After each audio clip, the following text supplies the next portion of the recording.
Welcome back to the channel and welcome back to another edition of the Spurs Chat podcast, where, of course, we will be discussing Tottenham's game this evening.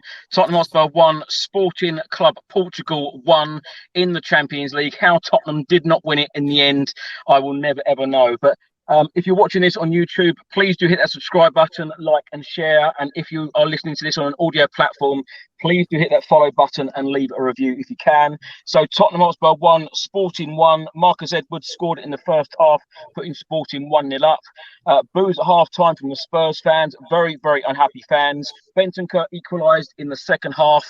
Kane's disallowed goal at the death. VAR action and then an Antonio Conte red card. I've got very special guests this evening to talk through today's game. I have got Russ Williams with me back on the channel. Russ, how are you? Blimey, that was a blast from the past. Nice one. I like to suffer, Chris. I like to suffer, like the Tottenham fans. I repeat, I like to suffer. I mean, what a night. I mean, so much to talk about.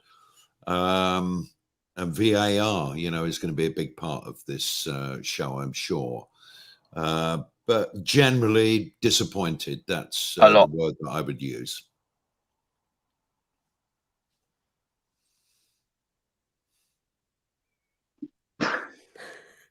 Hello. Hello. So, me and technology, mate. We've also got since 25 past. Here we go. We've also got actor David Biscoe with us. David, how are you? Hi, yeah, I'm good. Thank you. Yourself? Very well. Yeah. Yeah, a little bit disappointed. It's been a long day. And we have also got YouTuber Holly with us. Holly, how are you? Yeah, like we've all kind of covered. I mean, it's not the best circumstances, is it? Like I said, there was so much that happened in that game. I think I've aged by about 50 years. But it's good to be back on here with you, Chris, again, talking about it. So thank you. Get comfy. Russ, let's start with you. What did you make of today's game? Pretty much exactly the same as we've been watching for quite a long while. I mean, I know that a lot of Spurs fans, and it's all about opinions, and you know, nobody's opinion is more valid than anybody else's. We all collectively have not been happy this season, despite the good start on paper with how we've been playing.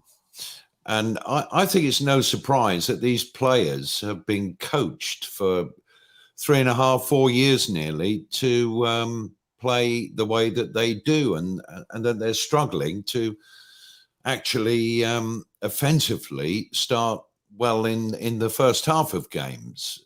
I don't think we should be surprised at all. It was the same under Jose. It's Conte's way of doing things.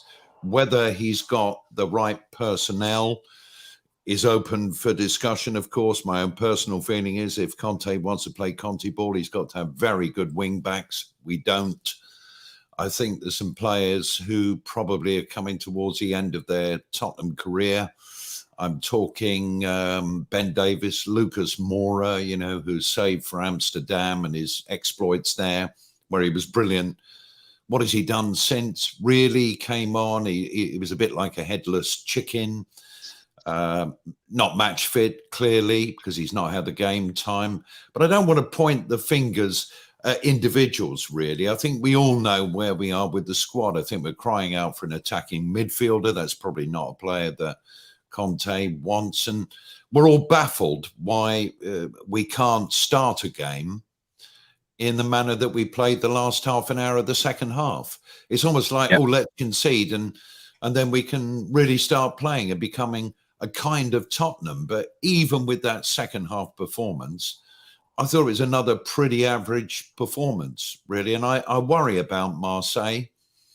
I worry if we get through how we'll do in the last 16, and I'd love us to do well. But, you know, if we don't go through, let's hope we finish fourth, because we don't want to be in the Europa League, really. So, you know, the confidence is low for some reason. I mean, even Conte in the first half, there was no animation from him. There was no passion. So it's even getting to him. And I thought after the game at the weekend, he had that kind of haunted look about him. you know, and looked as though he was thinking to himself, I said when I joined the club, we can't be competitive for 2 games a week. And now we're playing 3. And maybe the discussions that may happen with Daniel Levy and the board will underline that he will say, I told you that we couldn't play 2 competitive games a week, and now we're playing 3. So what do you expect? But then it comes down to his future, what the club want, what the club are prepared to do, whether he's prepared to accept what the club are going to do. And it's just a little bit of a mess. The only plus point for me was the kit, which I love seeing us play in all white. So I thought it was a disappointing night. We were given a lesson in the first half by a young team from Portugal who they love the football. I've said this before on your show, Chris. We have to learn to love the football. Sloppy passes, defensive mistakes, not being able to string more than 2 or 3 passes together. It's not the sort of football that a lot of Spurs fans want to watch. I'm not saying I'm in that group, but I understand the people who say, I'm fed up watching this stuff because it isn't great and it's not entertaining. And, you know, we've got to somehow hope that we can get out of this rut and starting at Bournemouth because, you know, they'll fancy their chances. Their manager will be saying, they don't start well, get at them, get a goal up, get a second goal, they're in trouble. They're under pressure. And it's just the unforced errors and the mistakes that I think are leading to our downfall. I mean, Hugo, once again, all over the place, second half. For the goal, he should have saved it, I think. I mean, Marcus Edwards, great little player that he is, as we know, he didn't hit the ball well. And, you know, I'm not an international goalkeeper, but I've watched enough football to know that really he should have stopped that. But he didn't. Yeah. And there you go. So in a nutshell, that's my view of the game. I think we've got a group of players who, for this level and the upper echelons come the end of the season of the Premier League, are not quite good enough. That's what I would say. That's my honest opinion.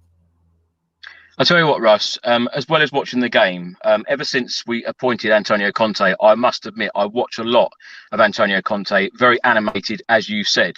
Today, hands in the pockets, arms folded. A couple of times when there were misplaced passes, he had his head in his hands. I did not like seeing that side of Antonio Conte today. It looked like he had had enough. It looked like he was very unhappy, certainly in that first half. And of course, boos at half time, as I said. We'll come on to Antonio Conte later. David, let's come to you. What did you make of it tonight? Oh, much the same. It's the constantly starting slow. We have players with the only one player that can play on the half turn is Harry Kane. Everybody else is square facing their own goal. So this is what I keep seeing.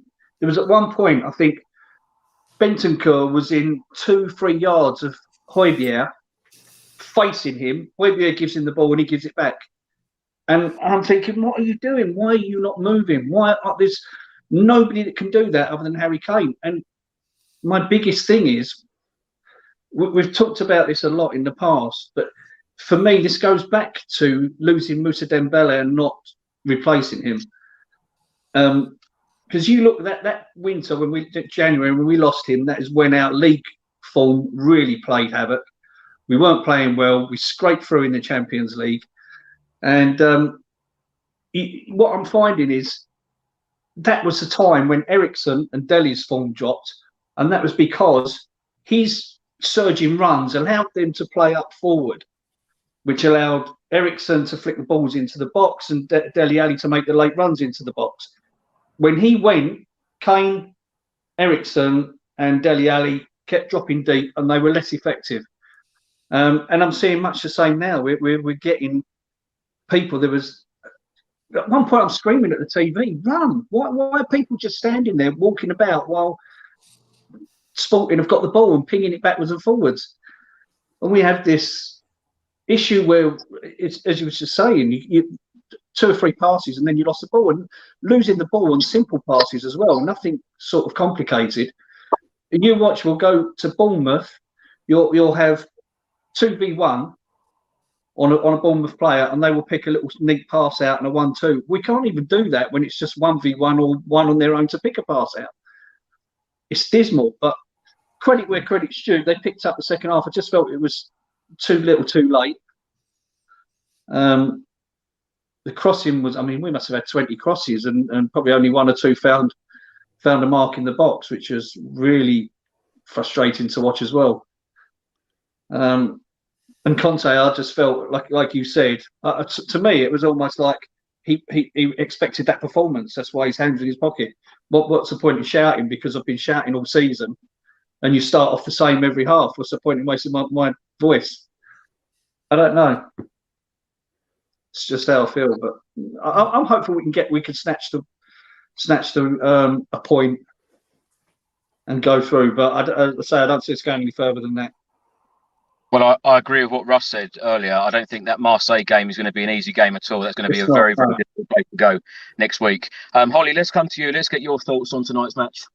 Well, I think David and Russ have pretty much put the nail on the head. It was so sluggish to start with. And my biggest pet peeve is the fact that there's space in front of us, but we decide to turn it around and go backwards again and give it all the way back to Lloris. And the thing is that annoyed me more actually is that we actually started to play better, but why couldn't we do that in the first half? Because there was movement in and about in the midfield.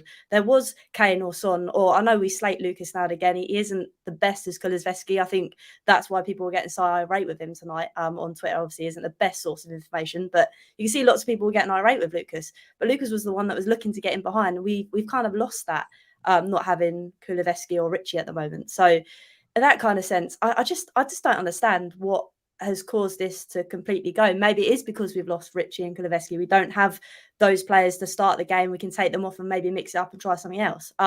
It's just really strange, the fact that we never start on the front foot. And if we do, it lasts about 5 minutes and then it all dribbles away again.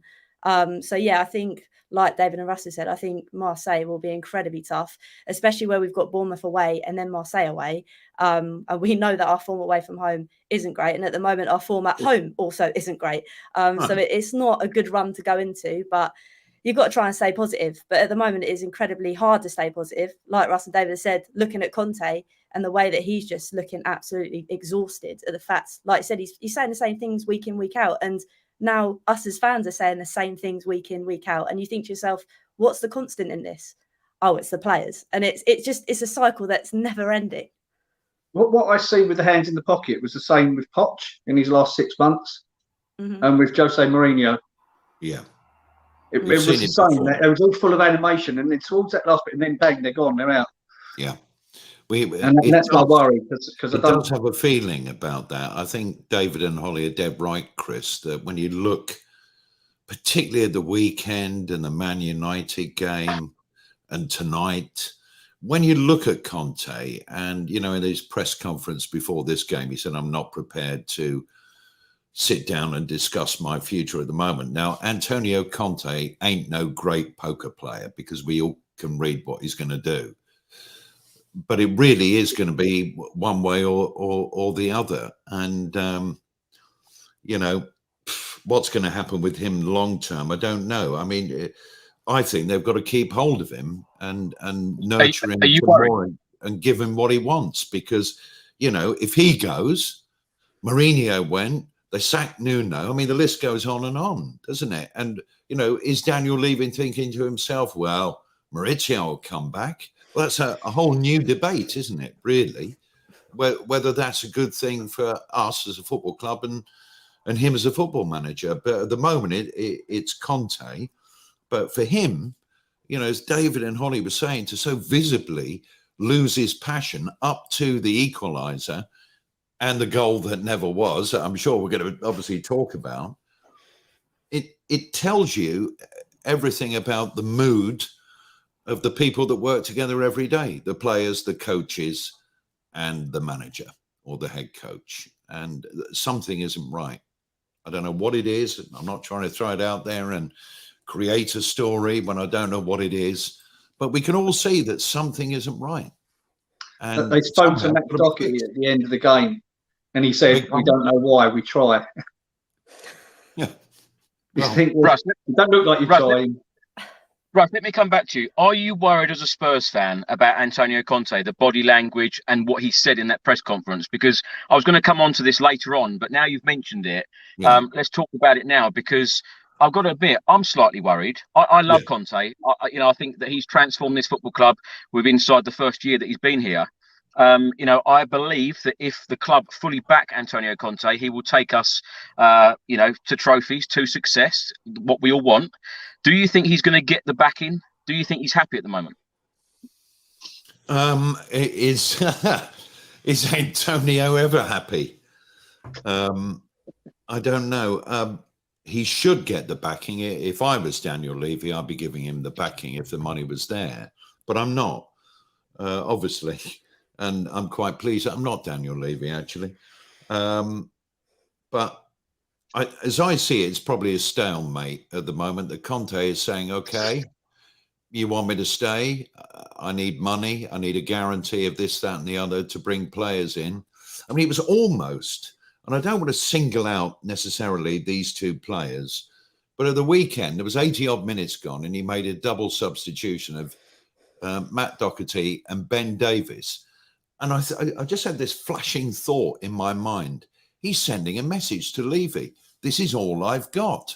These two to come on in a game that really we were so disappointing in. And I think there is an issue that he wants more players, but he's got form at Chelsea. It was exactly the same. You could set your clock by it when he goes into a football club. When he left Inter Milan, it was because the club sold his better players. So it's always to do with the players and never really to do with Antonio Conte, as I see it. So I think where we are is there's a stalemate, and my belief is that one side is going to have to give a little bit. Daniel Levy's either going to have to say, I want you to stay, and what do you want? I'm going to give it to you. Or Conte is going to have to say, this is what I want, otherwise I'm off. And it's how that negotiation goes. But it's solvable. If both parties want to dance, they'll dance. I don't know. I think I'm with you a little bit, Chris, that I want him to stay because I think he's one of the best managers we've ever had at our football club. But I want him to stay if he's going to get the tools to make us what we all want us to be. And we all know at the moment we're some way off that. Having said that, third in the Premier League, still in the Champions League. But I think we know that it's a game of smoke and mirrors, and that's where we are at the moment. David, do you think Antonio Conte will be fully backed and will be dancing with the ball, as Russ puts it? I don't think he was in the summer, to be honest. I think maybe two, three at a push players were players of his choice. The others are club signings. And I always go back to the days when a manager made the decisions on players. Only a manager will know the types of players that can balance their team, who they want to fill the gaps. We all as fans could identify the places that needed strengthening. He identified a few players, but he never got those places like filled. So I just don't think that Daniel Levy has. Let's face it. Even if he has said, "Give me these players," Daniel Levy has the last word on wages, on fees, and things like that. If he feels that the price is too dear, he's not going to buy the players that the manager wants. But for me, when they say backing, people think, and it's a misconception to think he doesn't spend, because he does. We know he spends money. But for me, backing a manager is trusting his judgment on players that he doesn't want and players that he wants and brings them in and replaces. And I'm not seeing that at the moment. I'm hoping he does. I'm hoping there was. I don't know what I read the other day, but they were talking about who he's going to spend in January. I find hard to believe because not many clubs do business in the January transfer window. But I just worry that if he goes, we're back to where we was. I mean, look, I get sick of seeing fans saying Conte's tactics. It was Jose tactics last time. When Conte came in, they was all cheering and clapping. Yeah. And they're not getting into their heads, these fans that keep wanting these managers out, that you can win playing those tactics. Jose's won playing those tactics. Conte's won playing those tactics. we haven't got the players that, as Russ said earlier, and I think Holly touched on it, that can retain the ball, can hold the ball and lay it off. And that is the issue. So I don't care. It doesn't matter for me, even if we bring Poch back, if he goes and Poch comes back. I think we're just going to be in the same situation with this perpetual cycle of rebuild. By then, Harry Kane will probably be gone. And so we'll be strikerless. Can I just say that? I am worried. Can I just say though, David, everybody that I know and talk to inside the Tottenham Hotspur Stadium or even at away games, I don't know anyone personally who wants Antonio Conte gone. I only ever see this on social media. Yeah, agreed. Holly, let's come to you on the same point. Are you worried about what Antonio Conte's saying and his body language tonight? Are you worried at all? I think so, because it's just not him in terms of, like we've all said, hands in the pockets, head in hands. That's just not him. He's running up the touchline, he's shouting his orders, but I don't know whether it's the camera didn't face to it, because obviously I wasn't there. I don't know whether it was because the cameraman didn't decide to face to him tonight, but I didn't feel it from him. The only bit of passion I saw was obviously towards the end. I know we'll get onto it, but then he was fired up and he wanted to do his bit. So I don't know. I think personally, yes, I would be worried, because again, I feel like we're in that same cycle. To me, it's kind of like the ending days of Poch, in terms of, I know we're way off that yet. I hope we're way off it, but it's like we're just getting through, or we're scraping through these games, and now they're turning into losses. And I feel like it's going to come to a halt at some point. And like we've all said, we're going to be at a crossroads, whether he's backed or whether he's not and he walks. And I think the thing that is really annoying for me is the fact that us as fans, sometimes we sit here and our first reaction is to blame the manager, because he's the one obviously giving the orders. But the players on the pitch are the ones that are supposed to be delivering it. And whenever the going gets tough, it's the same players, the same individuals that say training's too intense. I can't cope with the way he's talking to me, this, that, or the other. And I think that's, for me, the realization where actually, no, I'm not going to want Poch back, because that's nostalgic. We've been there, done it. We need to move on. And we've got a world-class manager in Conte. Lots of people say that his tactics are this, that, and the other. But again, we're sitting here talking about the same squad players. Like, it's the constant all the time. So yes, I'm worried, because I think we're still sat here talking about a real bit of rebuild. And I say again, Poch, the man that, okay, he was there in the past, but he said it back then. And I feel like we're still in that transitional phase. And if Daniel Levy's not going to do it under Conte, who's he going to do it under? And I think that's what I'm more worried about, not necessarily Conte, but in terms of when is this board going to be like, hang on a minute, no, we do need to do something now, because I think we're at a turning point with Tottenham at the moment with Conte. And I think if it's not delivered, if he's not given what he's want, I don't think we'll ever get to where we necessarily want to be with these guys at the top. Isn't it funny though what Russ said? Like, we're top of the Champions League group, we're third in the Premier League table. Antonio Conte come in, just short of a year ago. He turned the club around, got us into the Champions League from playing in the Europa Conference League. He has turned the club around. Russ, I want to do the show in a slightly different order to normal. Okay. I want to go right to stoppage time. Antonio Conte getting the red card, and we all thought that Harry Kane had done it and given Tottenham Hotspur the 3 points in Group D. Now, this is a graphic of the offside decision. What did you make of it? Well, it's a toenail job, isn't it, of Harry Kane? Have Tottenham Hotspur been robbed tonight? Yes. Hang on a minute. That's interesting, David. It takes a deflection first before Kane touches it.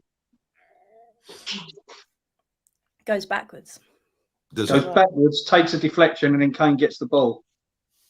I think the only thing that they are arguing about is the fact that it wasn't intended. Emerson hasn't intended to hit the Lisbon defender. That's the only thing I've seen people saying to why it is what it is. But I don't understand that rule. I don't think that's in the books. 3.5 minutes to work that out, did it? Or 4 minutes, whatever it was. Yeah. I think it was 5, wasn't it? See, to me, I think VAR, when it's used correctly for clear and obvious errors, is fabulous, right? Yeah. But when it takes the joy out of the game, you remember those nights, don't we, folks? Late winners, stadium erupting, everyone going mad, substitutes running on the pitch, fans going bananas. That is theatre. It's football. It's entertainment. And this kind of stuff sucks that out of the game for me. I'm hugely disappointed because I thought it was a cracking finish from Harry. Did we deserve to win the game? Not sure. Do you get in the game of football what you deserve? Not usually, or rarely. So we have to accept the decision of VAR, because that's the way football is being governed at the moment. I mean, you know, I felt a bit sorry for the referee standing there like a spare you-know-what at a wedding in the middle of the football pitch. You know, whilst a couple of his colleagues looked over and over and over again. I know it's important to get the decision right, but if you can't see it in 30 seconds, 2 plays, one in real time and one in slow motion, maybe that's the way that VAR should be done, and that's it. And sometimes we'll get decisions wrong, but the game won't be stopped. And there won't be moments like we've had to put up with tonight. But we wouldn't have been moaning if it was Sporting Lisbon who scored the goal and it was disallowed. So, you know, It's the yin and the yang of VAR. As for Conte, yeah, that was a passion. He was furious. He got a red card. The problem is, of course, we now have to go to Marseille without our manager. And, you know, he might appeal it, I suppose, but... You know, it's a messy end to what was a pretty average night, really, in the Champions League for us. And I wouldn't use the word robbed like David and maybe Holly and yourself think we were robbed. I think it's just the way it is at the moment with VAR, and with the World Cup coming up and what have you, it's going to get probably worse before it gets better. But I do think we need to start looking, I think, at how many replays they look at, you know, real time. Everything looks different in real time and worse often than in slow motion. Maybe that's a way around it, but that's for the football authorities. But we know in the Premier League how many managers and players are complaining about VAR. They should have ex-players on VAR, my personal opinion. Yeah. Mm-hmm. Yeah. People who've actually been there, seen it and done it. Yeah. I mean, this referee could have been an ex-pro. I don't know, David. A rival ex-player, you know, like Lee Dixon. Yeah, that'd be good. Alan Smith. No. Yeah. So I don't think we were robbed. I think it's pretty harsh. That's all. David, you shouted out yes when I said, were we robbed? You feel like we've been robbed? I kind of know what Russ is saying. I can't see how that was given as offside. That's as far as that's why I say robbed. But because of the first half performance, we didn't deserve to win anyway.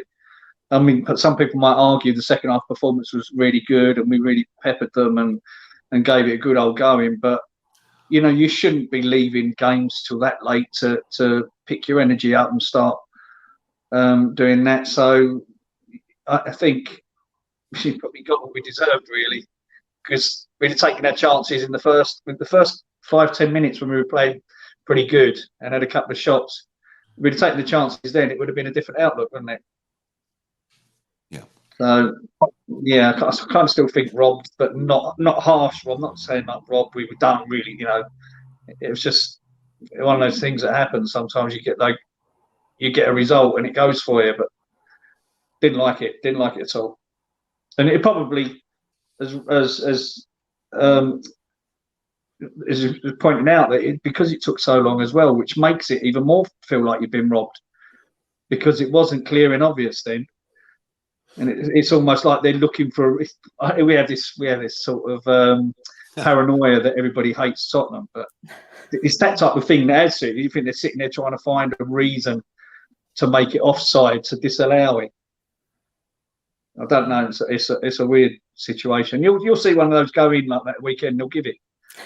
Yeah. It's so inconsistent.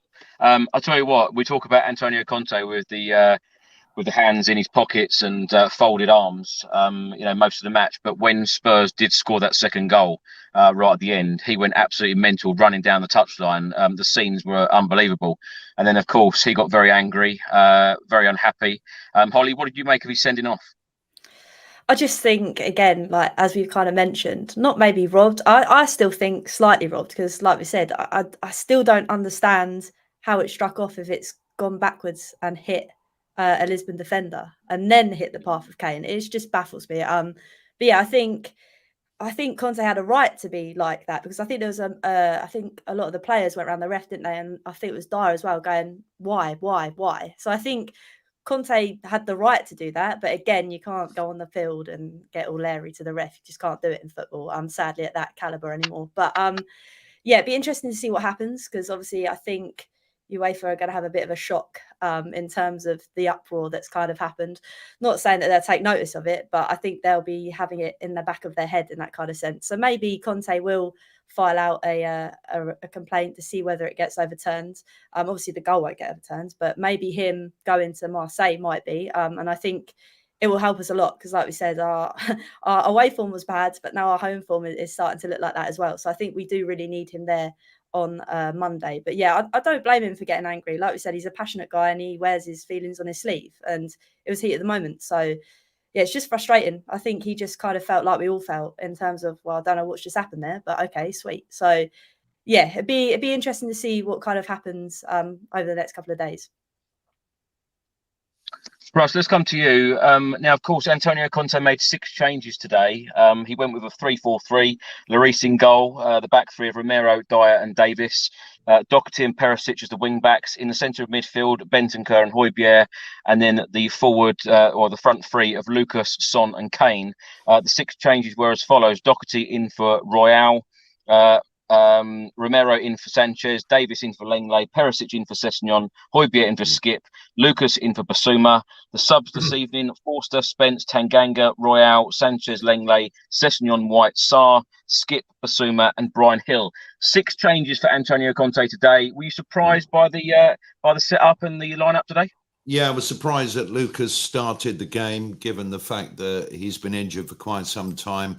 And I thought, against a team like Sporting Lisbon, who we'd lost to already, and we know a little bit about them from obviously their league football and what they've been playing like in the Champions League, I would have thought that a Basuma in there instead of Lucas Moura would have given us another body in midfield, because in the first half they were doing triangles around us, they were forcing errors out of us, and I just felt that Lucas isn't the player to play with Harry Kane and Son effectively.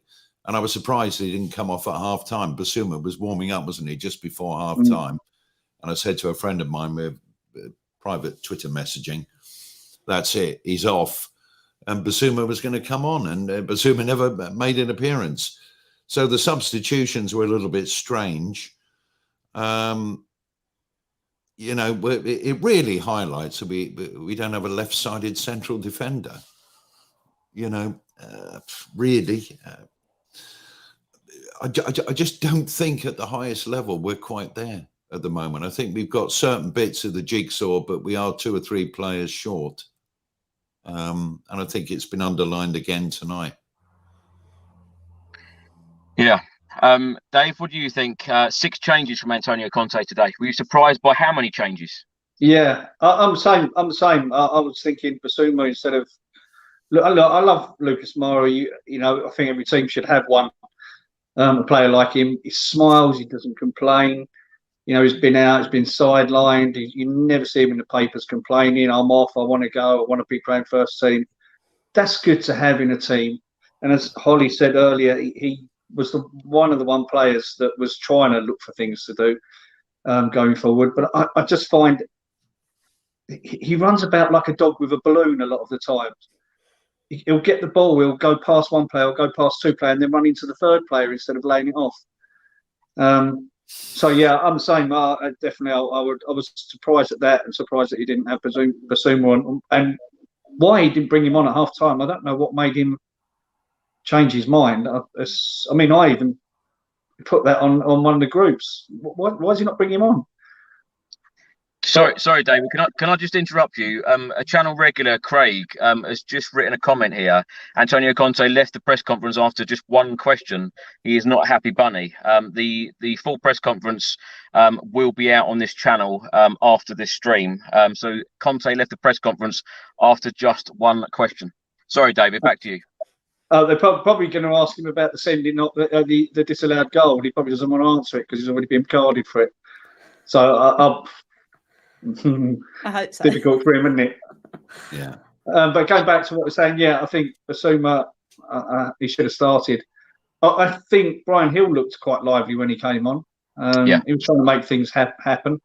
Still a little bit lightweight. I think if he can put a bit of weight, but is he going to be around long enough? I don't know. I don't know if Polly agrees. Yeah, I don't know. For me, it was just very strange in terms of like, I love Lucas Moura, but like you guys said, he is a bit of a mad puppy at times with the ball. I just thought at times he was the only one that was looking in to get behind. And I think sometimes we miss that. Obviously, I think the problem is everybody compares him to Kulusevski, and he's nowhere near the ability of Kulusevski. I think that's the trouble. There's too much of a gap when you slot him into that position. You notice the difference straight away. I think the big shot for me was the fact that Emerson Royale wasn't starting. I was quite taken back. I was quite happy, but I was also quite taken back that he wasn't on the team sheet because at the moment it seems to be Conte's number one. So I was quite pleased to see that. Obviously, he did come on towards the end. I think in terms of Romero coming back in, I enjoyed that very much because I think when we don't have him in and it's Sanchez and Dyer, which we saw at the weekend, it equals disaster in terms of they're both nervous of each other. I think Dyer's having a bit of a wobbly at the moment, along with Hugo Lloris. I'm sure we'll get into that a bit later because, again, he had another crazy run out for no reason. But it just seems at the moment, like we've kind of alluded to, it's confidence and the ability. We just don't want to seem to go forward with it from the start. And I don't know whether it's a confidence thing as well as a kind of like we don't have the belief that we can do it. But it shows that we can because in the last 30 minutes, like I said, it got a bit more positive. But from the start in 11, like I say, it was a strange one, but a refreshing one in terms of not having Emerson or having Romero back and having Højbjerg back. So I think it was a leveled kind of balance, if that kind of makes sense of, okay, we had Lucas Moura in there, but we had Romero and Højbjerg back. So yeah, it was an odd one. Russ, let's come to you. Were you pleased with the performances from our wing backs today, Doherty and Perisic? I feel like I always talk about the wing backs on these shows, and it's so funny because I go back to the summer. I am so surprised, and I've said this a number of times on this channel. I'm so surprised that in the summer, yes, we brought Perisic in, yes, we brought Jed Spence in, but to not bring in a right wing back and a left wing back to be our number one wing backs, first names on the team sheet, I am baffled by that. Me too. I mean, we saw a right wing back tonight in Pedro Porro playing for Sporting Lisbon, who was just totally class. Surely we must have been aware of him as a player. But he's sure getting a reputation now, isn't he? Nuno Santos on the left for them was terrific as well. I think Perisic showed promise in the first couple of games, but I don't think he's delivered really anything of any consequence for it, apart from obviously he put the cross in for the goal that never was tonight. But, our crossing is an issue. Doherty can't cross very well. Sonny, only a fortune, can't regularly take corners well. It's one good cross in 5 or 6. I just don't understand it, why we can't cross the ball. And our wing-backs are not getting into the position often enough to actually play the way that Antonio Conte has won titles and trophies before, which is with really good wing-backs. And, I think what you say, Chris, is absolutely right. I can't understand why we didn't have a right wing-back that was a quality one and was told your first choice, and Perisic would come and bring experience to the team, come on as a super sub. He doesn't have the pace that he used to have. We all know what he's done in the game. He's played in a World Cup final, for goodness sake, won the Champions League. But it's not the Ivan Perisic that we've got now. But that's not to say that he's not a valuable member of the squad. I think he needs 2 new wing backs of the highest quality, a left-sided central defender without a shadow of a doubt, and it's against the grain for him, an attacking midfielder, a locksmith, who can start giving people like Harry Kane, the England captain, one of the greatest strikers English football's ever seen, the ball, so he can actually shoot and not wait till the 95th minute to have a shot, and he scored. Yeah. And that was a reality tonight. Harry Kane didn't do a sausage in terms of shooting the football at the goal, which is what he's meant to do. Yes, he does drop deep. Yes, he did play some good passes. But I don't know about you, when the ball comes in, fellow Spurs fans, I prefer to see Harry Kane in the box. He's deadly with his head. Yeah, absolutely. We're not getting that because we haven't got wing backs who are clever enough to give him the time from being deep to get into the box, waiting for the cross. That's how I see it. Well, Harry Kane has just tweeted. I don't know what really to say, to be honest. I'm absolutely gutted it ended like that and not with a win. To take the positives, we showed great fighting spirit and it's in our hands. Of course, Tottenham are still top. I'll disagree with him, can you? No. David, let's come to you. Staying on the subject of wing backs, Matt Doherty obviously started the game tonight.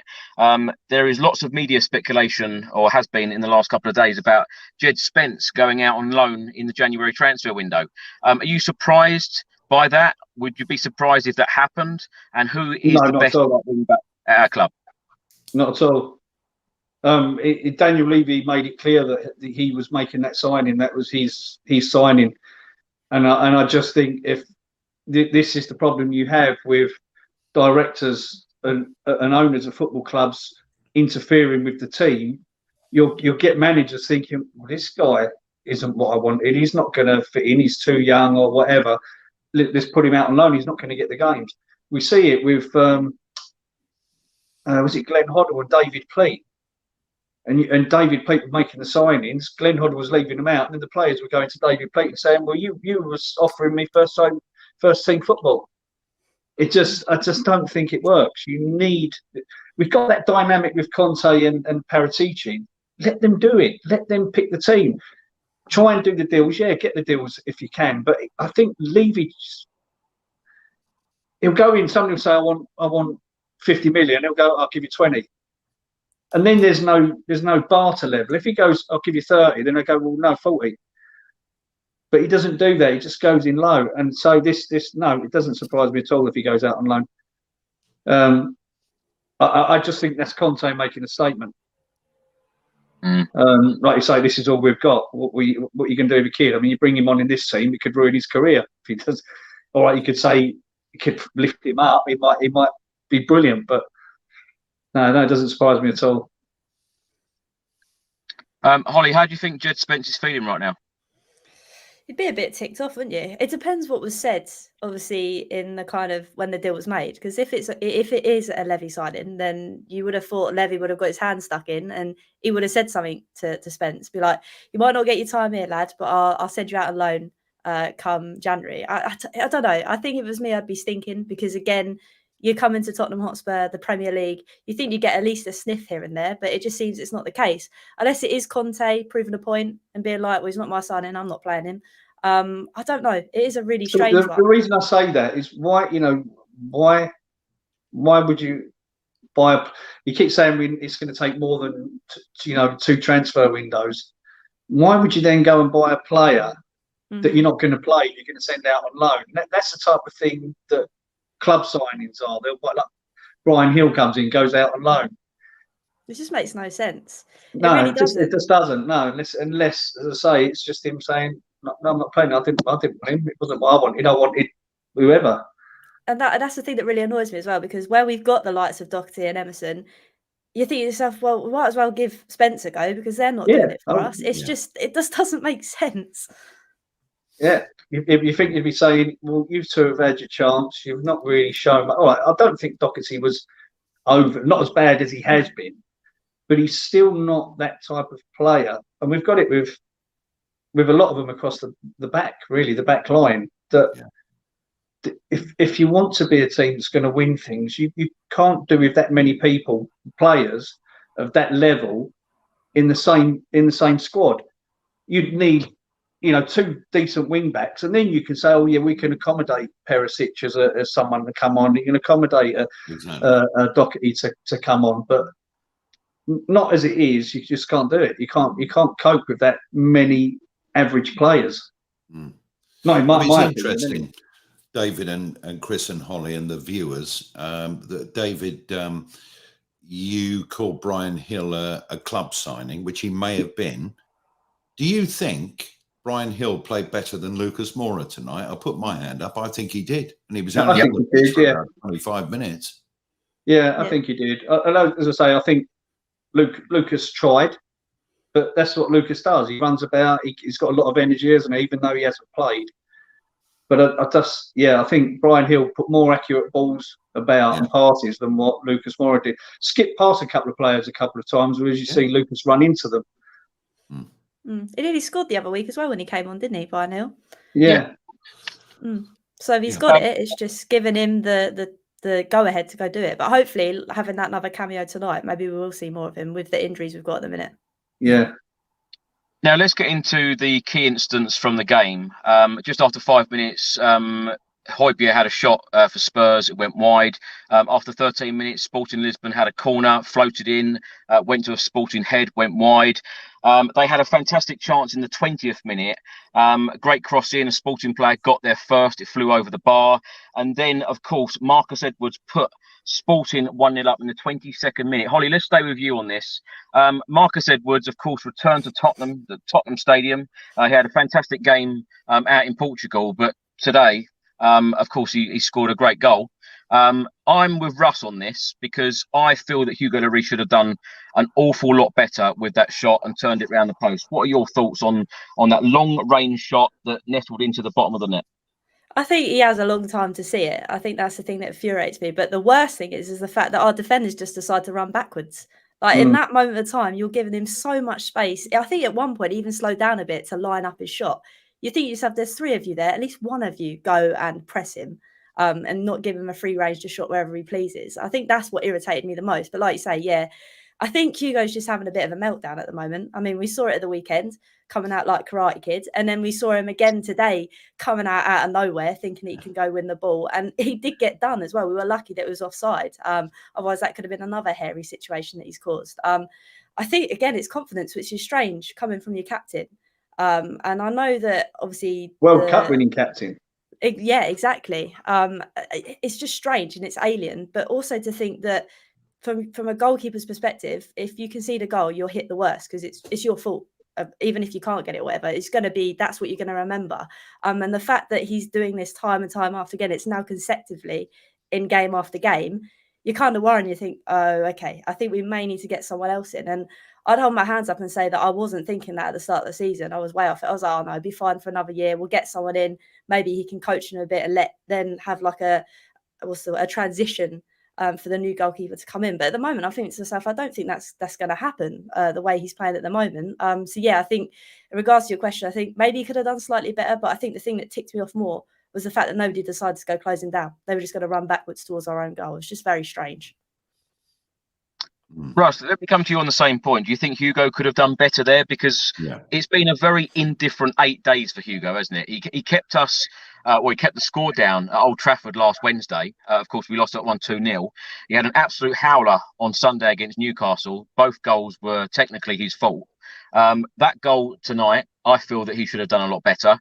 What have you made of Hugo over the last 8 days or so? Same as Hugo last season, the season before, and the season before. He's consistently made unforced errors, mistakes that have cost us dear in games, as have, incidentally, our defenders as well. So this notion, that, Conte's football teams are so difficult to beat and they don't concede goals. It seems to me at the moment we're playing like, we'll concede one and then we'll try and get going and get ourselves back into the game. But Hugo Lloris, I'm never a fan of a goalkeeper being the captain of a football team. Yeah. I just think they're too far back.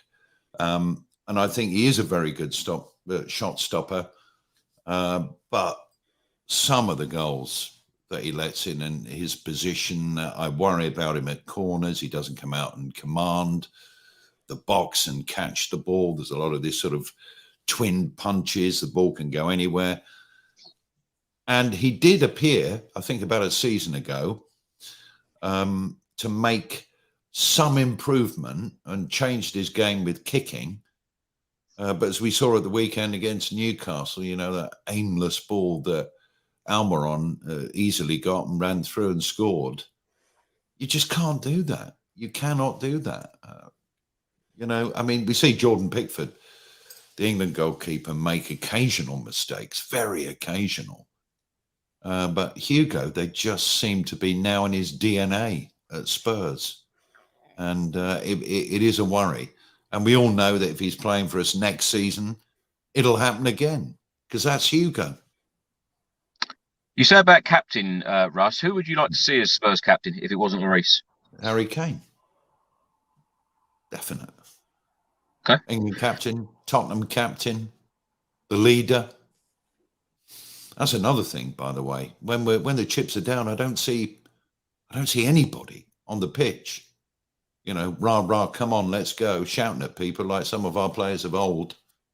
Yeah. Maybe Harry would bring that to his game. I don't know if he's got it in him, but I personally would make Harry Kane talisman of the club, the England captain, if he stays.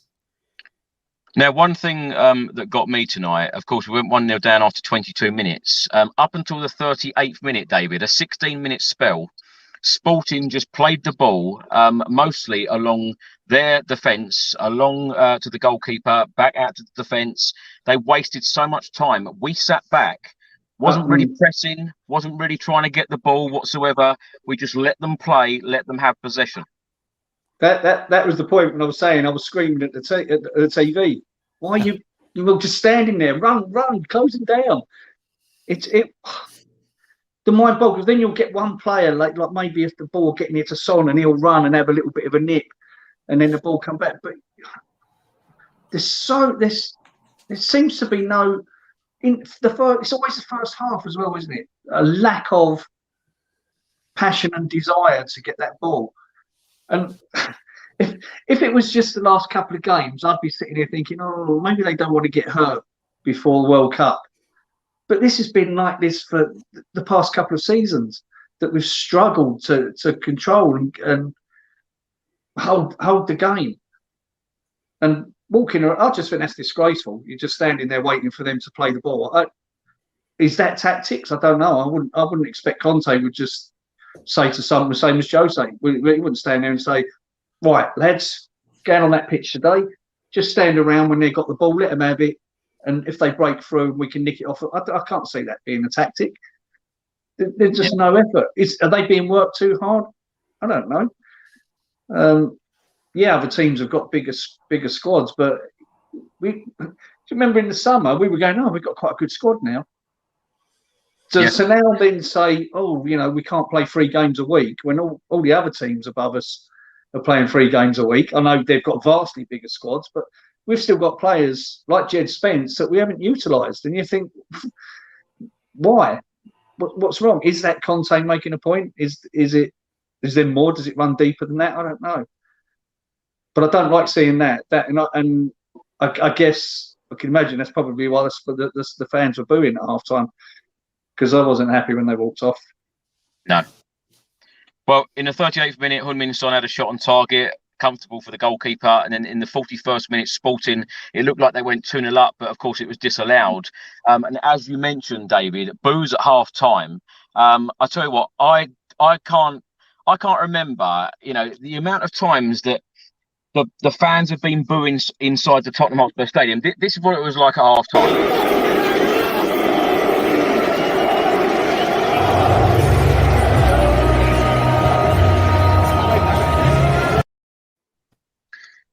Holly, let's come to you. Do you know what? Ever since we've moved inside the Tottenham Hotspur Stadium, we've had Pochettino, Jose Mourinho, Nuno Espirito Santo, now Antonio Conte. In all my time of watching games at the old stadium, White Hart Lane, I have never known the fans boo so much in this period of time. To be honest, I'm not surprised. I think if I was there, I'd be booing as well. I think we're just the notion of fed up in the sense of, like you said, we've gone through so many managers. And like I've said already, the constant is the players. And again, like we've said, they're not pressing. It looks like sometimes they don't even want to be there. But us as fans, like, it's not cheap to go to Tottenham. I think I've only been to Tottenham twice this season because I can't afford to go any more times until the new year.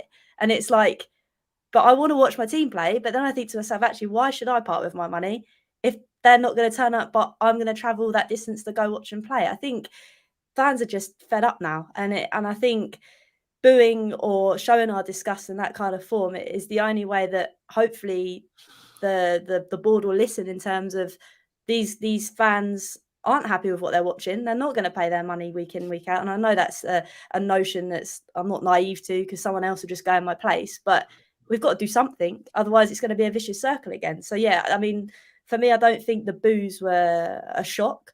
I think it was more of a sense of, here we go again. Like, it's the same old thing. And I know we talk about, yes, we're still top of the Champions League or near the top, or we've still got one game left to go through.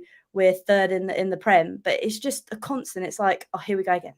Here we go again. And I think that's the reason why this booing is becoming a more constant thing at the ground.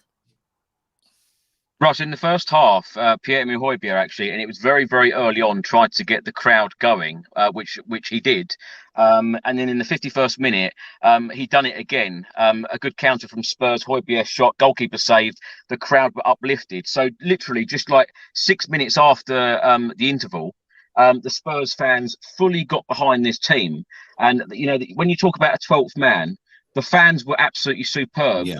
Tonight in that second half. I know they were booing at half time and, you know, after just watching that first 45 minutes, but, you know, even the tifo at the before the game, Tottenham or Spurs flags actually got 30 helpers, volunteers to sort that tifo out in the last couple of days. The fans have been magnificent supporting this club. Yeah, I mean, there's no doubt. And incidentally, Højbjerg, of course, is another potential captain of the football club, but I still would go with Harry Kane. But I would imagine there'd be some fans who would think that he, because of his passion, and he does let players have it occasionally, and the referees, you know, I like the Viking sort of spirit that he's got. He's proud of his roots. Obviously, he's Danish. He calls himself a Viking. You know, he very rarely gets injured. And I think he's missed 2 games since he's been here, and that's all, isn't it? He's played every single game but 2. Yeah, exactly. I think you can rely on him. You know, there's an old saying, isn't there? Who do you want in the trenches with you? Well, he definitely would be one of them. No question. And Harry Kane, and maybe 1 or 2 others. But you know, he's got a couple of goals for us this season as well, hasn't he? You know, which we mustn't forget. And so he's added that to his game. But I would imagine that if he could sit down and have a plate of pasta and a glass of wine with Conte, he would absolutely love Højbjerg. He would say he's my kind of player, I'm sure. And he's been very good for us. Got better and better. Just before we go on to talk about the rest of the second half, Russ, there's a comment on screen now from 2000 GT. Who does this panel want coming in, and who needs to leave, in your opinion? Me first, is it? Yeah, go for it. Yeah. I'm not too sure about coming in because my football knowledge doesn't spread quite as far and wide as Paratici and Contes and their staff. They'll identify players. I mean, we've talked about 1 or 2 in the past on this podcast. I can tell you who I think we should say goodbye to, though. Ben Davies, Lucas Moura, Matt Doherty. I'm just trying to think if there's anybody else that really sticks out. Not really. Those sort of 3, I would say that they were, if I was running it, I'd be saying thanks very much for everything you've done, but you can go now. And we need to bring in quality because, as I said at the start of the show, it's only my opinion, with this squad of players to win something, compete in the Premier League and do reasonably well in the Champions League, we don't have the quality. There's a couple of injuries and we're in trouble. Yeah. David, what about you? Who would you like to bring in if you had the choice and players to leave? Much the same as Russ, actually.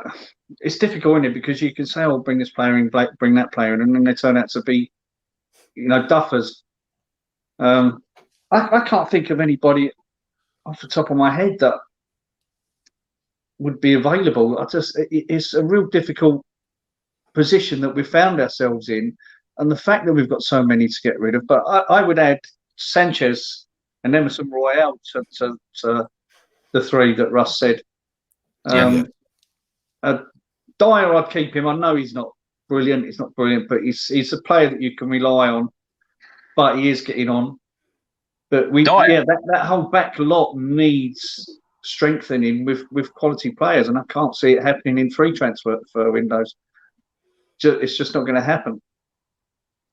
Trying to think of who I'd bring in. Did my connection go then, or did you say Dyer is a player that you can rely on?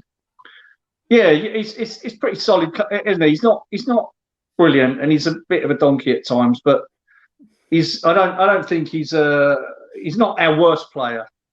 Let's put it that way. You seem shocked by that. You're not a Dyer fan. I thought we ought to move on. Holly, let's come to you. You're not a Dyer fan. It's not that I'm a fan. It's just that I think I'd rely on him more than I would Sanchez, Davis, and Doherty. Yeah. How bad is that? He's bad. I mean, he had a cracking shot. I mean, let's face it, that shot he had, that twist and shot as well. But 3 headers that two of them he should have nailed. Yeah. I'll see a comment on what's that 50p head. We'll come back to talking about Eric Dyer in a second. Holly, let's just take this comment on screen now. I think there is a cultural problem from up high in Spurs of just enough spending to keep Antonio Conte happy, just enough to get top 4. Hiring Conte was just enough to stop fans turning on Levy after Nuno Espirito Santo. This surely has to be the turning point in the club's history where just enough is not enough.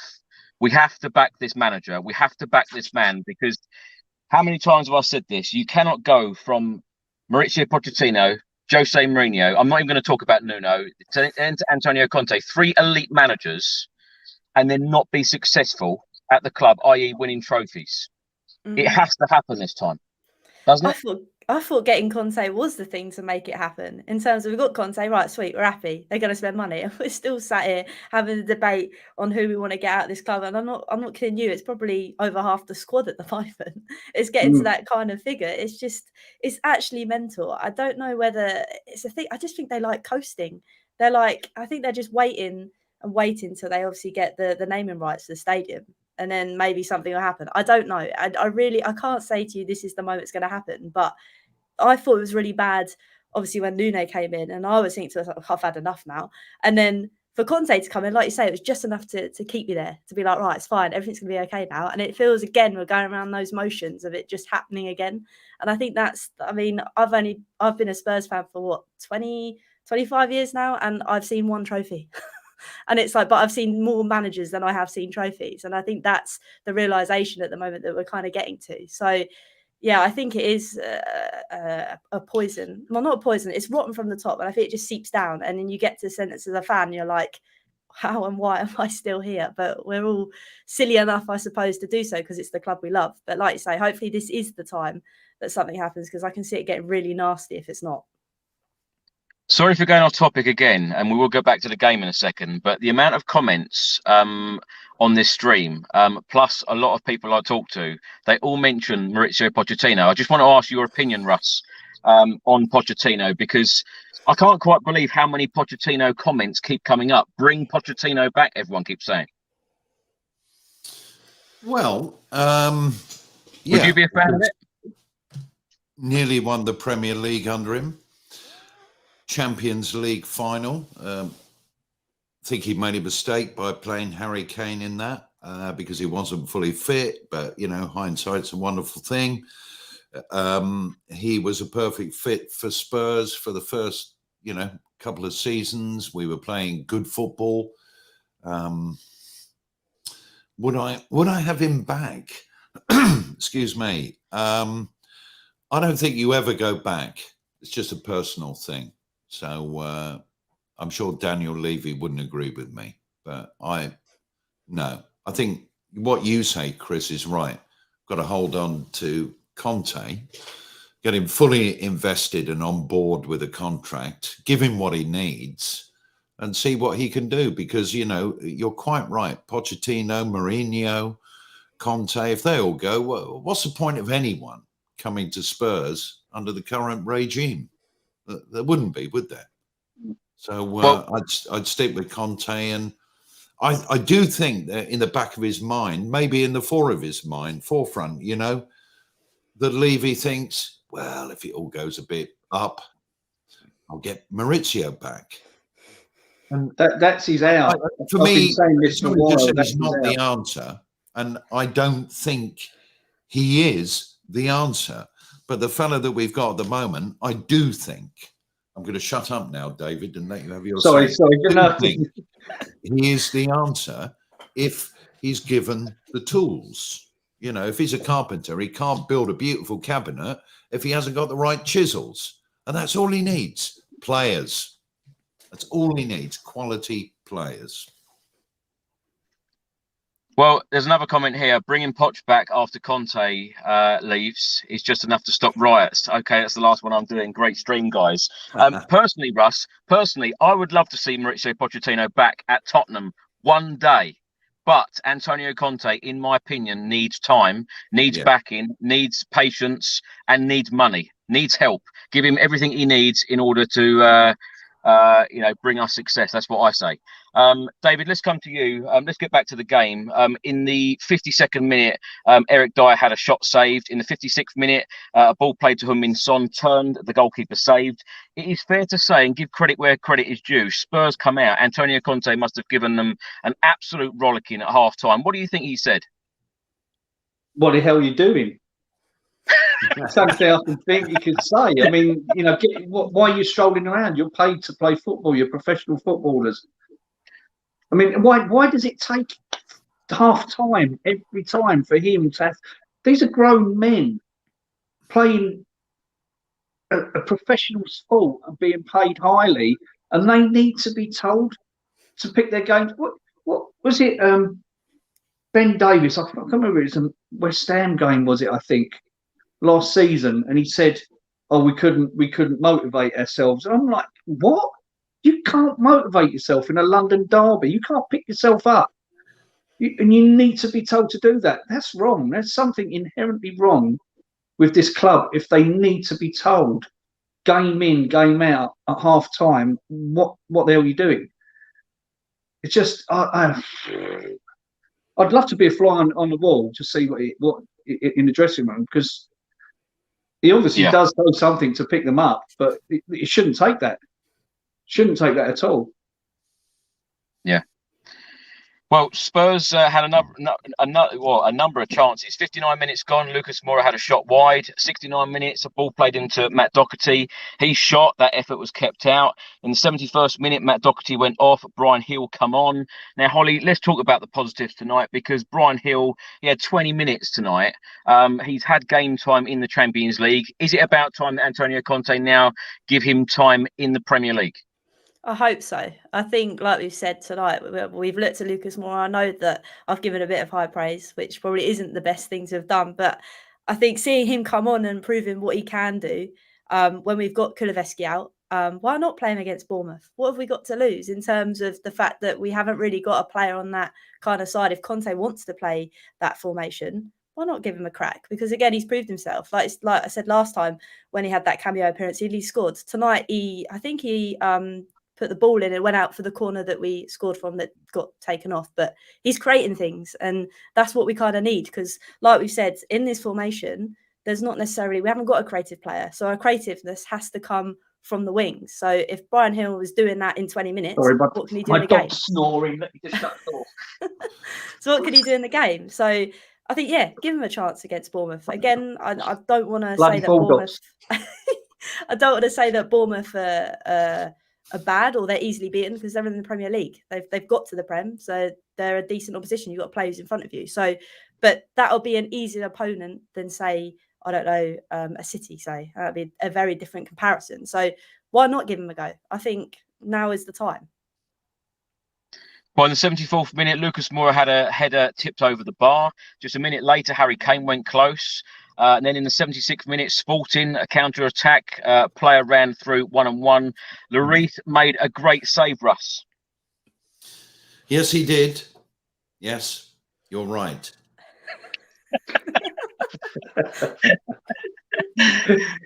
Full credit to Lloris for making that good save, though, Russ, yeah?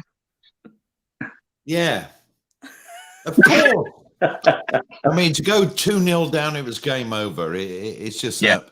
Yeah. It's like being in a relationship. I feel as though I've had a row with him, and he's got to get back in my favour. Do you know what, Russ? I find this really funny, actually, because your body language on this show is like Antonio Conte in the first half. Arms folded. You're very defensive. You seem really annoyed. I'm not annoyed. It's just frustration. Same old. Yeah. Same old. We all know the players who are not quite up to standard. He must know the players who are not up to standard. He keeps playing them. It's a bit of a chess game with the owner. And, you know, up until the last couple of weeks, he's got away with it. But, you know, just imagine our next game is Bournemouth, right, in the Premier League. City, Liverpool, Chelsea, that lot down the road, they'd all be thinking, of course we're going to win. It's Bournemouth. We're better than them. And they would. Yeah. Right? We're going to go there. Oh, well, it could be a difficult game. Imagine if we lost, right, there. Then we go to Marseille. Yeah. Imagine that doesn't go away for whatever reason. And then Liverpool turn up, you know, just ahead of the World Cup, and we lose that. Well, you know, would Conte still be there after the World Cup? A real international break, you know? I hope to God that isn't going to happen. But you can see how this momentum thing that may have been halted a little bit tonight with a bit of luck, you know, it's just negative. And I think the fans were all feeling pretty downcast at the moment, but we're third in the Premier League and top of our Champions League group. It's mad. Have you been entertained this season, Russ? No, not really. No. I mean, I love to win. 1-0 to the Tottenham, playing brilliantly, fantastic for a whole season and win a trophy. Great. Yeah. But that is Fantasyland football, and we don't play that. We have a set way of playing. I think we all know what it is. And there's some fans who go, well, we've got Conte and that's it. I tend to be in that camp. And there's other fans who just say it's terrible, I can't watch it, and get him out of the club and get Poch back. Who's right? I don't know. Yeah. No idea. Yeah. Well, in the 77th minute, Sporting had another great chance. Lloris made another good save. And then just 3 minutes later, Dave, let's come to you. Spurs got the equaliser. Bentancur header from a Perisic corner. What did you make of the equaliser? Oh, it really well worked. And initially I thought that because the way the goalkeeper went down, as if someone had shot him in the head, I was waiting for that to go to VAR. But when you see the slow motion, he gets up really well, beats the keeper to the ball. Nice firm header, straight into the goal. Yeah, really good. Really enjoyed it. I was screaming. Now, in that last 10 minutes, it was a frantic last 10 minutes, I must say. Davis went off, Moura went off, Lenglet come on, Emerson Royale come on. Holly, I've got to ask, Emerson Royale, you know, he's got 10 minutes. One of those passes today, he had a player, I can't remember what player it was, just yards away. And he's overhit the pass. I tell you, the fans went absolutely crazy inside that stadium. What did you make of it? It was it Doherty or what's the name, wasn't it? I think so. He tried to pass it down the line, didn't he? And just overcooked it and kicked it. I think he tried to do a no-look pass for his cameos. You know, when he posted it on Twitter for everybody to see. Like last week was a nutmeg that he did. This week was a no-look pass and it went out. For me, he drives me insane. And I don't mean to be too harsh with him because he did do some things really well tonight. But that wasn't a lot of them, to be fair. I think he'd done about a couple of passes and that was about it. But again, it goes back to that same old thing. We need a right wing back that can cross a ball in, and he's not the answer, and nobody else is the answer. So who do you turn to? Is he the best one out of the crop we've got? We've spoken about Spence tonight. I really don't know what's up with him, and I don't know what he's got on Conte to keep bringing him on. Especially with obviously, I was thinking to myself, oh my god, he's brought him on. He's going to give away a penalty or something. Like it's just rash decisions from him. I never feel confident when he's on the pitch, whether that's starting, whether that's coming on at half time, whether that's coming on towards the end of the game. He just baffles me. And like I said, sometimes he doesn't do the simple things right, especially like that pass we saw tonight. And I don't blame the fans for booing him because I think we've all kind of had enough of him. I mean, we were annoyed when we had Serge Aurier. It seems every time we've downgraded when we've got someone out and brought someone new in. It's crazy. Yeah.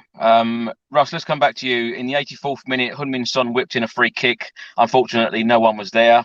Then, of course, it was the Emerson Royale pass incident that I just mentioned. Eric Dyer then missed a header from just yards out. Oh. You can't miss those chances in big games like this, can you? Not in a big game. And not for a player like him who scored a winning penalty for England in a World Cup in a big game. Yeah. He knows what big games are about. And I mean, he could have had 3 goals in this game, Eric Dyer. 2 headers and 1 shot. Yeah. Well, you're a professional footballer. I mean, I think the second header, it was a free header, really, wasn't it? Mm-hmm. Yep. Forceful, just do what you do every day in training. 2-1, no VAR. Thank you very much. Job done. But it wasn't to be. So it was on a plate for him as well. It was a beautiful cross. Yeah, and Son's cross that you mentioned, Chris, that was absolutely brilliant, that cross, wasn't it? And there was no one there. Which goes back to Harry, bit too deep. When we get the ball in the box, you want him there. You want Kane there. He's brilliant with his head. Brilliant. Are you surprised, Russ? Because I think it was back in the Euros, Antonio Conte done a number of, he was a pundit on a number of games. And he said, if I had a player like Harry Kane, I'd have him in the 6-yard box all of the time. But Harry Kane still keeps dropping deep a lot of the time. Are you surprised by that with Conte in charge? Yes. Because he knows, like all of us do, that Harry Kane in the box is much better served for the team and the team winning football matches than Harry Kane being somewhere between the centre circle and the D on the 18-yard line, on the edge of the 18-yard box, you know. So I am very surprised that he says that as a pundit. Maybe he's seen something in training that he's thought, oh, maybe not. Maybe Harry said, I don't want to play that way for whatever reason. I feel I'm better doing this, that, and the other. But when we were playing well on the counter-attack last season, when Conte started getting us going, and occasionally before that, then it was okay to have Harry deep because he was like telepathic with Sonny, wasn't he? But it hasn't happened in the last few games, probably for most of this season. For the life of me, and it's the same with Southgate when Harry plays for England. He lets him do it, go deep. You need him in the box. Otherwise, we'll all be watching soap operas by, the end of November because it won't be going well in Qatar. Sorry to be negative, but I just think he's one of the greatest strikers in the world. Bayern Munich want him. They'll pay big money for him because they know. They say, Addy, stay there, ball coming in, bang, goal. They know. Why don't we? Well, it's fair to say we haven't got that midfielder though to give him the ball. He gets starved, doesn't he, when he does play out? Yeah. Well, it's fair to say that we did have chances to win the game and get all 3 points in Group D this evening. In stoppage time, Heung-min Son hit a shot from outside the box. Rebound fell to Bentancur, who shot over, and then of course Harry Kane's goal got disallowed, as we've already spoken about. David, to wrap up this evening's game, is a 1-1 draw a fair result in your opinion? Yeah, I think it was a game of two halves. I know it's a bit of a cliche, isn't it? We didn't deserve anything from that first half for the way we played. We deserved something from the second half. And I know, I said, the goal, disallowed goal, I said was harsh and, robbed. But would it have been fair on them? It wouldn't have been. If it was the other way around, like you said, we'd have been happy that it was ruled out. So, yeah, I think a draw was a fair result. And I thought I'd take the draw, but I wanted to win. I really wanted to win because just for once, I wanted to go somewhere and qualify. We go to another game with a game to spare and be qualified rather than this. Now we've got to hope our result, we get a result and everybody else's result goes for us as well. So it is what it is. But who is your man of the match tonight? Who was my man of the match? I'll ask you all the same questions, so feel free to shout them out. I think I'm going to say Pierre. Actually, I think he worked hard. He tried to make things work. Either him or Harry, because Harry was putting in a bit of a shift, but again, not in the positions where you'd like him to be. But he was the one that was picking the ball up midfield and looking for the passes out and trying to bring players in. But I'd go with Pierre. Actually, I think he played pretty well. Who do you think, Holly? I think Bentancur. I think against Newcastle as well, he seemed to be the only one that was running around, looking to get into spaces and everything. I think that was it tonight. With Højbjerg, he's great. It just annoys me at times that he plays a silly ball and it goes to the opposing team. That's what really irritates me with Højbjerg at times. Whereas Bentancur, I think he's more precise with where he passes the ball. And I think obviously he got the goal as well tonight from the corner. So I'd go Bentancur. Yeah, Russ, Yeah. who are you going for? I'm with Holly. Rodrigo Bentancur. Yeah, I think for me he was man of the match. Certainly not the ref on VAR. No. Well, Tottenham Hotspur are still top of Group D. We've now played 5. We've won 2. We've drawn 2. We've lost 1. We've got a goal difference of +1. We have 8 points. Sporting are second with 7 points. Frankfurt third with 7 points. And Marseille fourth with 6 points. It is all to play for. And of course, we have got Marseille away next Tuesday evening. Can I just get all your score predictions for the Marseille game? Russ, let's start with you. Marseille have to win. Draw isn't good enough. Velodrome is, it's not the scariest stadium in the world. They've got a few rowdy fans, haven't they? But hasn't everybody? I've got a funny feeling it'll end up being 1-1. I think it'll be a draw. It'll be enough for Tottenham. Yeah. Okay. Yeah, as I say, I think it's going to be a very difficult place to go next week. David, what's your score prediction for next week's game? I'm going to go. I know it's difficult and it's not going to be an easy game, but I just feel that we're going to win 2-1. I just think when the chips are down, it's just going to, everybody's going to be all down and that, and they'll just pull the result out the hat. Holly, are you feeling confident? I think I'm going to sit on the side of David and say 2-1 as well. I think we have to win. I know we have to win tonight to make us feel happier, but I think Bournemouth at the weekend, hopefully we beat them. That'll be a lift. And then we know we have to go away and get another win. So I'd say 2-1. I'd hate to say that Lloris is going to do something silly, but I just feel that we're going to leak a goal. So 2-1. Now, just to end the show, just want to talk about Tottenham's next game. It's Bournemouth away on Saturday, 3 p.m. kickoff. Bournemouth are currently 14th in the Premier League table. They've played 12, they've won 3, they've drawn 4, they've lost 5. They've got a goal difference of -15. They have 13 points. In their last 5 games, they drew with Brentford 0-0. They beat Leicester 2-1, and they've lost their last 3 Premier League games. Fulham 2-0, Southampton 1-0, and West Ham 2-0. Russ, how do you see this one going at Bournemouth on Saturday? Well, I think from a morale point of view, as Holly said, we've got to win, but I've got a feeling it's going to be another sort of bit of a slog, a 1-1. I think that they're down on their confidence at the moment, Tottenham, unless a miracle happens. I'd love them to win, but 1-1, I think. Do you think Antonio Conte will make a number of changes again? Well, I hope he gives Brian Hill a chance. I would like to see that. And I'd like to see Longley play instead of Davis in a back three.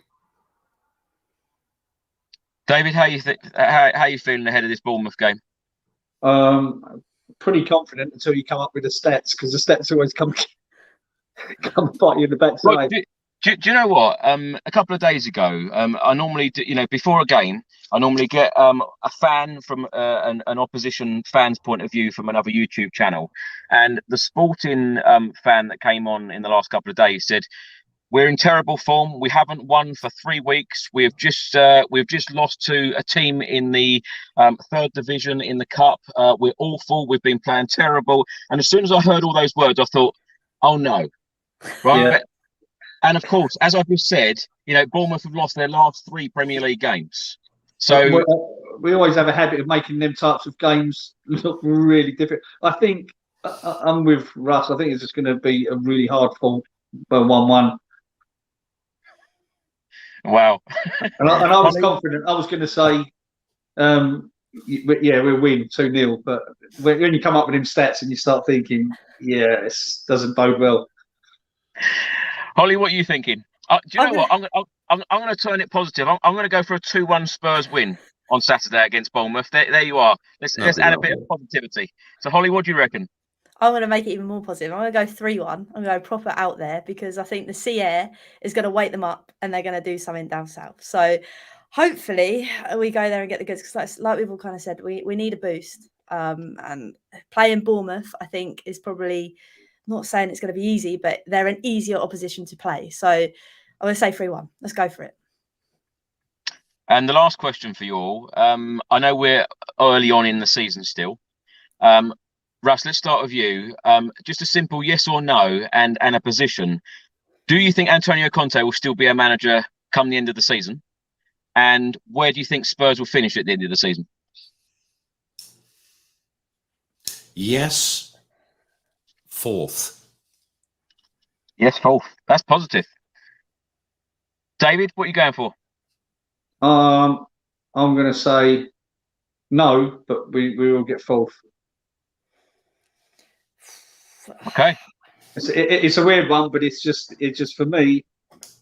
I can't, unless if he gets back in January and he gets a few decent players in January, then I will say yeah. But I can't see. That's the reason I'm saying I don't think he'll be there unless he gets some reassurance in the summer. But I think he's not one to want to extend his contracts at clubs, is he? So, Holly, I don't want to be in another endless cycle, so I'm going to say yes, and I'm going to say it's either going to be 3rd or it's going to be like 6th. It's going to be ridiculous. It's going to be one or the other. I can't say it. Right now we're in a rough patch. If we get past this rough patch, then sweet, 3rd, because I think Arsenal will drop off. I hate to mention their name, but I think they'll drop off. Something will happen, and they'll drop off a bit, and I think we'll be a bit more relaxed getting into our rhythm, especially if something happens in January. So yes, I'll go 3rd. Why not? Well, Russ, David and Holly, thanks so much for joining me this evening. It's been a pleasure talking to you all, and another therapy session. Russ, thanks so much for coming back, and tell everyone where they can find you on social media and what you're up to at the moment. Twitter handle is there. If people want to follow me, Nation Radio in the morning, 10 o'clock, music, no Tottenham chat. Well, maybe the odd Barb comment, but 10 o'clock in the morning, DAB FM, online, smart speaker, blah, blah, blah. Thank you, Chris, for inviting me on. I don't normally stay up this late. It's years of being on breakfast radio, so I'm amazed I'm still awake. And thank you to the viewers and listeners for having me virtually in your lives. And very nice to meet you, David, and Holly as well. Come on, you Spurs. Thank you, Russ. And David, thanks so much for joining us again. It's been a very long time since you last come on. Thanks for having me. What are you up to at the moment, and where can people find you? I just had a costume fitting for 2 days next week on a Channel 4 show. Fine, I can't say too much about that because I could be in trouble. They can see my website, www.davidjbiscoe.org, and at David J. Biscoe on Instagram and Facebook. Don't have Twitter because I got kicked off of there. We won't ask about that. No, well, thanks so much for joining me. And Holly, it's been a pleasure having you back. I know it's been a long time for you as well, returning, but it's been lovely having you back. And tell everyone where they can find you and what you're up to on your channel. No, it's great. Thank you for having me back. Like I say, I'm a bit like Russ. I'm not usually up this late. I need to get like sticks for my eyes to keep them open. But no, I've really enjoyed it. It's been good. Been very therapeutic. And yeah, you can find me on all socials at my name, Holly Agenbar, which I thought was really easy when I realised my surname's a bit of a pain to spell. But yeah, just on Twitter, and then do a show every Monday at 7, kind of like you, Chris, with guests to dissect everything that's gone on with that game that was at the weekend. So yeah, thank you again for having me and meeting you guys too. So thank you. Well, Russ, David and Holly, thank you so much. It's been a pleasure, as I said, and hopefully Spurs can get back to winning ways down at Bournemouth on Saturday. I will be back for another show Saturday evening with 3 very special guests. Then hopefully we will all have smiles on our faces. Thanks for watching, everyone. Thanks for listening, and until the next one, come on you Spurs. Come on you Spurs. All right.